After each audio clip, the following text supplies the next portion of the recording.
Right, it's 5 o'clock. It's the Thursday after the show opening, and we're back with another Instagram Live. This time I'm going to be talking with Bradley Kerl about his show, Balm. So I'm going to tour you around real quick. Bradley is a Houston-based painter, and these are just giant, amazing paintings. So I'm going to send Bradley an invitation. Let's see. Every single time, I kind of forget how to do this. Let's see.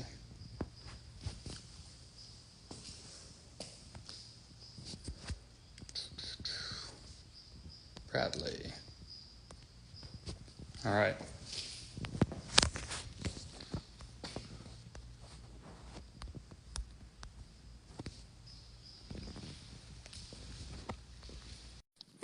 All right, sent him the invitation. So this show just opened up on Saturday. Hey, Bradley. Hey, Bradley. Can you hear me? Bradley? I can, yes. Can you hear me? Awesome. Yeah, can you hear me? I can hear you too. Welcome in. Thanks for joining me and talking to me about your show. Is that any better? I think we got connection issues. Any better? I think we've got some connection issues. Okay. Let's see.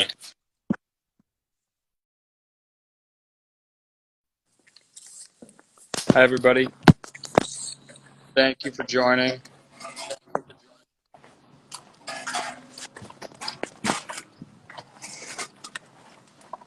Hold on. Closer to Wi-Fi. Yeah. That seems better to me. Is it better? Yeah, it seems better to me. Okay. So thanks. Thanks for joining. Sure, thanks for having me. I'm Yeah. excited to be here. So everybody listening, I'm Kevin Ivester. I own and direct Ivester Contemporary, and Bradley's got a solo exhibition in our main exhibition space that opened just Saturday, and it's on view until June 22nd. So Bradley, would you just take a moment to introduce yourself and the show and, talk about the work briefly in your own words? Sure. So I'm Bradley Kerl, obviously. This is my first solo show at Ivester. And it's a group of paintings I've primarily been working on the past year or so. The bulk of it's the past year and change. And there's one painting that's a bit older, entitled Balm. And it's just a collection of works that I thought would be a bit healing for people, be a bit joyful in the experience of seeing them in person, and just sort of a celebration in a way of kind of reemerging from whatever has been going on in the world. Yeah. You mentioned your sort of intention to offer paintings that are healing. And I know that's part of the reason why you named this exhibition Balm. Can you talk a little bit about the title? Yeah. So again, it's sort of, I guess it's twofold. Like going back, like thinking about a way I could address the ongoing pandemic crisis, the way the world has felt a little in turmoil, but do it obliquely a bit, not it be directly referencing, not so it's not like all about that, but not at the same time it's not avoiding everything altogether,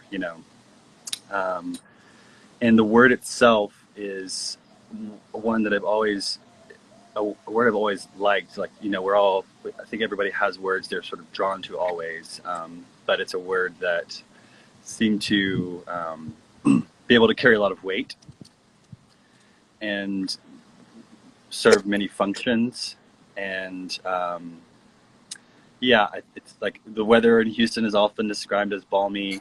It's sort of, I always think of it just sort of like a warm blanket in a nice way sometimes. And it's also, a medicine, a healing tincture, a balm, something that you can cover your skin with and heal. So it kind of encompassed a bunch of different things.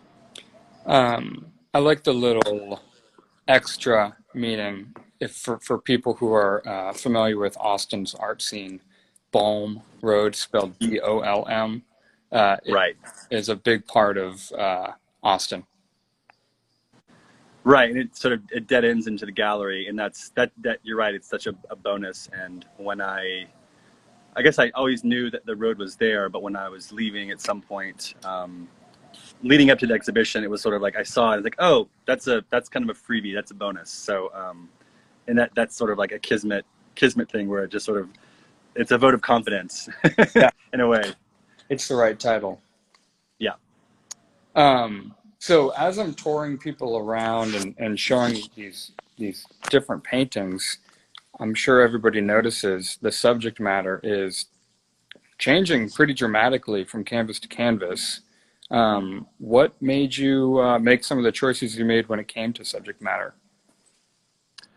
Well, I'm always I feel like I'm always making efforts to not be painting like one subject matter or one thing, whether it's flowers or still lives or landscapes or whatever it is. I'm always trying to.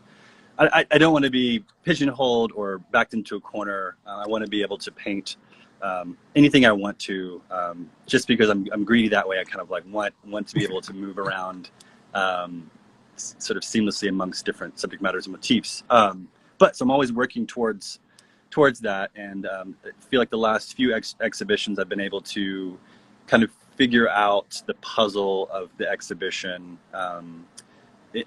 Being able to include disparate subject matters, different motifs, and where in the past I feel like the first few exhibitions it's kind of easier in some ways to kind of go with a theme or like one kind of thing, but the danger there again is sort of you become known as like that guy or that person that makes that kind of painting, and I'm always sort of like bristle with that, and yeah. So putting together this show, it was like really that same kind of thing, just really wanting to spread my wings a little bit, but also the fact that the world had kind of exploded.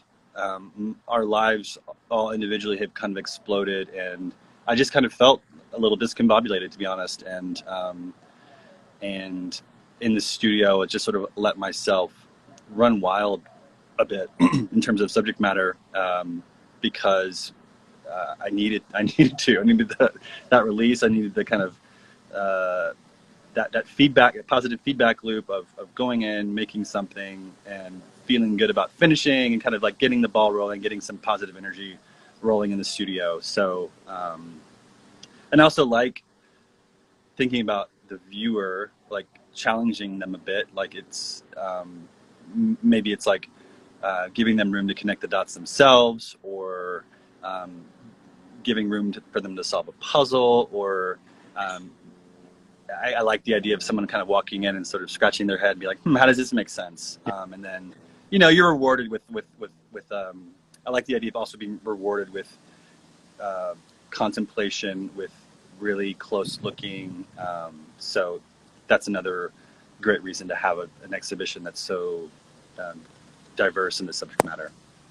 Yeah, I think for me, the thing that ties your work together, I think for everybody too, and it's your work, your hand comes through in all these paintings, no matter the subject matter. I look at one of your canvases and I immediately know that you painted it, whether it be, like this giant. Well, let's turn my camera around. This giant, you know, recreation of a kid's drawing, and Mm-hmm. a big landscape. Can you talk too about these paintings that are more like recreations of drawings? It's that your kids made, right? One of them is, and one of them is not. The Carpenter stationary painting is not some one I saw and kind of connected the dots a bit. Um, but the other is my son Ollie. He is his drawing. Okay. And this work is a little bit more in line with the other exhibition that you have on view right now in Houston, right? Yes, yeah, yeah. It kind of connects. A bit more. There's a bit more of like collaboration and family forward in the Houston exhibition. Yes, Yeah. And that would you say that that's a reflection of kind of quarantine and being with family all the time? for sure, no doubt. Yeah. Um, Yeah, and it's sort of inevitable that that happens because my work in general is just sort of about me out in the world, processing information, processing images, finding things some of the time, and sort of sometimes developing images over time. But yeah, just inevitable. I spent the bulk of last year with the kids. In the pros and cons of that are should be obvious to everybody, but it was really hard. And but at the same time, I'm like, again, I always use the word greedy to talk about my like my like obsession with painting and like finding paintings. I'm really just like I'm like really like hungry for that kind of imagery. Always looking for something to paint. And so yeah, it's just inevitable that that would kind of spill out of that time of this really intense like year of the little family bubble.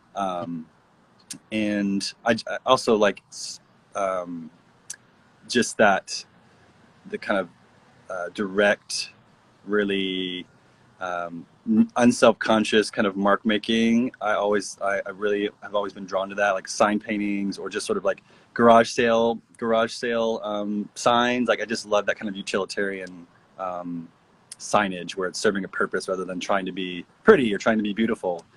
So I've always been drawn to that and always look for ways to kind of bring that into the paintings, into the work. And it's not always so direct. I don't um, find like a one-to-one always like useful for me. But in this case, there were certain ones that just kind of like, oh, that's a painting. You know, I can see that very clearly. That's how you find your subject matter, would you say? Um, in general, yeah. I mean, it's really varied. There's not really one way I go about doing it. I really kind of go about the world. And this is my general philosophy in life: is kind of just being open and available for certain things to happen, um, bringing some bringing some positive energy. Not to be too like new agey or anything, because I'm not like fully into into that, but just like being positive, feeling like if I'm putting things in that are good, good things will come back to me. And so I kind of walk around. Open with open eyes and just be receptive to things. And so yeah, things come to me whether it's like Instagram or like magazine clippings, my kids drawing, travel photography of my own. It's really kind of it's really varied, and that's where a lot of it comes from. Yeah. And you mentioned sort of Instagram, and can we talk a little bit about this piece here? And the reason why I bring it up is because this one's got a few Easter eggs in it. Yeah. And can you talk about what those Easter eggs are? I can't see your video. I assume you're talking about the spot. Yeah. Yeah. Sorry. You've been frozen for a while, and I'm just kind of going with it or winging it. Um, yeah, so this is an interesting painting in its conception because it's sort of an oddball, an outlier, a one-off in a lot of ways, where it combines um, this Instagram story where I just did a screen cap and you had like the X and the caption, a bit of memory. This is from the subject matter is from Italy. From I did a residency there in 2018. So there's a lot of like romance and beauty and memory tied into this painting as well. And then yeah, my own photograph, I guess. So I kind of digitally collaged this idea together and as well as my memory. And so it was kind of made, usually I will make a study or a drawing. I'll kind of like build up slowly to a bigger painting. But this was one I needed to kind of break away from that process a bit. And I believe I made that painting last summer, so almost a year ago now, and was just sort of feeling a little stagnant, a little stale, and I kind of wanted to branch out. And so I just sort of jumped in and sort of splashing paint around and had this general idea and kind of figured it out as I was going. And it was a really fun. I know what I'm doing as far as painting goes, but it's like sometimes you need to like remind yourself that you can kind of figure it out as you go. You know, it's not so prescribed and set out, that there is leaving lots of room for discovery and kind of play was important at that time. So Sounds like that's how you sort of approach a lot of your art making process. Just being open and going for different things. yeah, exactly. So it's nice to have a plan. You know, most of the time have doing studies and drawings. That's just like in one way it's like it's practice, but it's also kind of working out your ideas on a small format, on a small scale, when the stakes are lower. Um, but but yeah, I like that. I like having a general fallback, but it's sometimes you need a bit more room for play, a bit room for discovery, because a lot of the times the things that kind of going back to how I pick paintings and what I decide to paint, a lot of the times it's like a challenge. Like I'm really personally competitive, and sometimes it's like I don't know how to paint that. I want to figure that out, and so I will Mm. set out to paint something that's just like I kind of like it kind of like scrambles my brain a little bit to figure out how to approach that, and it's fun. Yeah, and on that note, this last painting that I'm showing is Adidas. Speaking of things that are Yes. just like, how would I go about painting that? Yeah. Can you describe what that painting is of? Yes. So, as I was saying earlier, sort of one of these paintings that come about from a collage process. So I'm always bouncing around as far as how I'm developing images, how I'm developing these paintings. This was one that was sort of just a clipping from, you know, a lot of people do this where they just like sort of clip out things from a magazine, or you know, that kind of catches their eye. And this particular image was, I can't remember where it came from, the magazine. It's not important, but it was an Adidas ad, and it was like the painting you see is sort of like a greenhouse, lots of plants, but in the central sort of portal now was in the original ad like a standing figure and like, you know, decked out in like Adidas gear. And then there's another sort of portal spot at the bottom left of the painting that was like maybe it had like the Adidas logo and you know, some ad stuff. And I didn't want to paint that. I was sort of like, I like this, but I don't like that. You can kind of pick and choose. And so I literally just sort of like mirrored sections of this of the plant life of the plants and sort of covered up. And it kind of like it's sort of a dumb solution, but uh, in a way, but it fell in line. I have a lot of these portal paintings, these doorway paintings, so it made sense that way. Where it's like, oh, I'm just turning this into a doorway or a portal, and that's a good example of just like something coming out of a painting, coming out of something, of just like playing around and trying to see what works, and my mind connecting it to existing paintings, or like a painting in art history, or a painting of, you know, seen in person at a museum or whatever. It's just sort of like when you hit those things, it just like all the lines connect, and it kind of like you have a little light bulb moment. And I love those, but it's kind of rare to have one like that. I think so. Again, having the build up, the process from start to finish be a little varied, is good in that sense, because I'm not just drawing images from this one way, you know. So it's like I'm open to these other options. So Collections. Well, I think that's a good place to stop. I do like to keep these kind of short for I really sure. appreciate your time. And for everybody who's listening, uh, Balm by Bradley Kerl, his solo show, is on view until June 26th. So we've got plenty of time. We've got a whole month left. I really hope that you guys can all come in and see the work in person, because as much as I can tour you around the gallery, it just isn't even close to the same. It's beautiful work in person. So Thank you. thanks so much, Bradley. Thank you, Kevin, and thanks to everyone for talking to me about it, going to see the show, all the feedback. It's been really wonderful in general, but also like now when we're reemerging. So I'm just really thankful and grateful for all that, and look forward to more as the exhibition is running. Yeah. Thanks, Bradley, and thank you, everybody. Okay. Thanks, Kevin. Talk to you Bye. soon. Bye.